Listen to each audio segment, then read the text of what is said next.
On August 24th, 79 AD, 20,000 people woke up in a wealthy Roman city, went about their morning routines, bought bread, argued about politics, kissed their children goodbye, and had absolutely no idea that by sunset, every single one of them would be buried under 20 feet of volcanic ash. No warning, no escape plan, no second chance. This is the story of Pompeii, the city that died in a single afternoon and was forgotten for merely 1,700 years. Most people think of Pompeii as a tragedy, and it was. But before the disaster, it was one of the most vibrant cities in the Roman Empire. Sitting on the sun-drenched coast of the Bay of Naples, Pompeii was a playground for the Roman elite. It had a population of around 11,000 to 20,000 people, a mid-sized city by Roman standards, but punching way above its weight in terms of wealth and culture. The city had an enormous amphitheater that could seat 20,000 spectators. Gladiator fights were the main attraction. It had bathhouses with heated floors, fast food counters called thermopolia where you could grab a quick meal, and streets lined with shops, bakeries, and taverns. Political graffiti was scrawled on the walls. Love poems, too. Even crude jokes. It was, in every sense, a living, breathing city full of real people.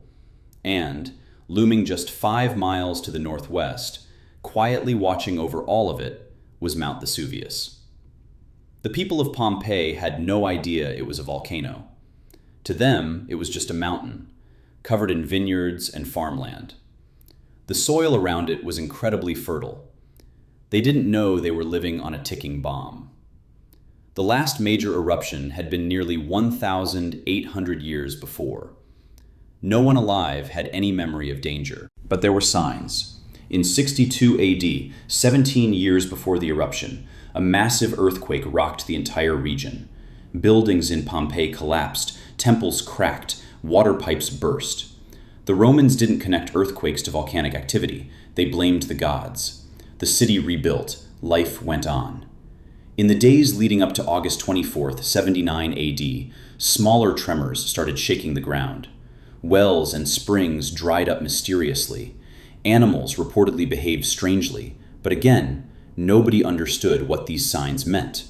Earthquakes were common in the region. There was no science of volcanology, no evacuation protocol, no emergency broadcast system. On the morning of August 24th, Pompeii was just another ordinary Roman city on just another ordinary summer day. It wouldn't be ordinary for long. Around 1 o'clock in the afternoon, Vesuvius exploded.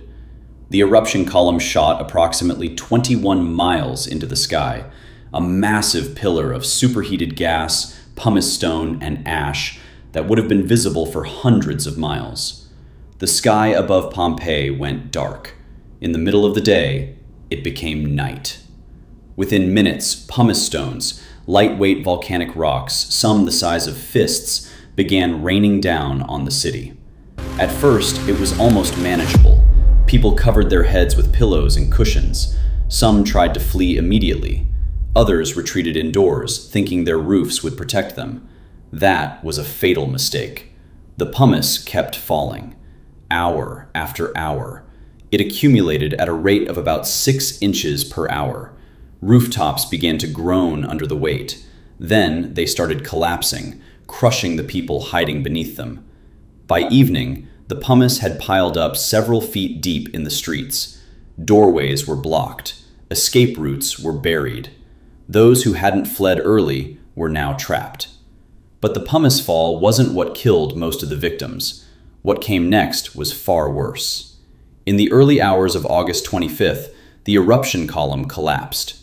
When a volcanic column can no longer sustain its own height, it doesn't just stop, it falls.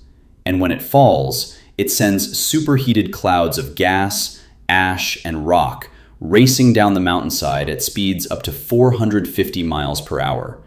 These are called pyroclastic surges. The temperature inside them can reach over 500 degrees Celsius. The first surge hit the neighboring town of Herculaneum and killed everyone instantly. The second and third surges reached Pompeii. There was no outrunning it, no shelter strong enough. People died in seconds, not from burning, but from thermal shock. The heat was so intense that it killed them before they even had time to suffocate. This is why the plaster casts of Pompeii's victims are frozen in such lifelike positions. They didn't slowly suffocate under ash. They died instantly, mid-motion, and the ash sealed them in place like a mold. And then Pompeii vanished. Buried under nearly 20 feet of ash and pumice, the city was completely erased from the landscape. Within a few generations, people forgot it had ever existed. Farmers planted crops directly above it. Life moved on. For 1,674 years, Pompeii slept. In 1748, a Spanish engineer named Roque Joaquin de Alcubierre began formal excavations under the orders of King Charles III of Naples. What they found stunned the world. The city was almost perfectly preserved. Loaves of bread still sat in ovens. Wine jars still stood on counters. Frescoes on the walls looked as vivid as the day they were painted. It was as if someone had pressed pause on an entire civilization. Pompeii became the most important archaeological site in history. It didn't just tell us how Romans died, it told us how they lived. The meals they ate, the jokes they told, the elections they argued about, the loves they lost. Here's the part that should keep you up at night. Mount Vesuvius is still active, and today, roughly 3 million people live within its potential blast radius. Naples, one of Europe's largest cities, sits right at the base of the volcano. Scientists monitor Vesuvius constantly. Evacuation plans exist. But the truth is, if Vesuvius erupted tomorrow with the same force as 79 AD, the destruction would be catastrophic. Pompeii reminds us of something we desperately want to forget, that nature doesn't care about our plans, our wealth, or our walls. It can erase everything in an afternoon, and sometimes the most dangerous thing in the world is a beautiful mountain you've stopped being afraid of. If this story gave you chills, smash that like button and subscribe. Drop a comment.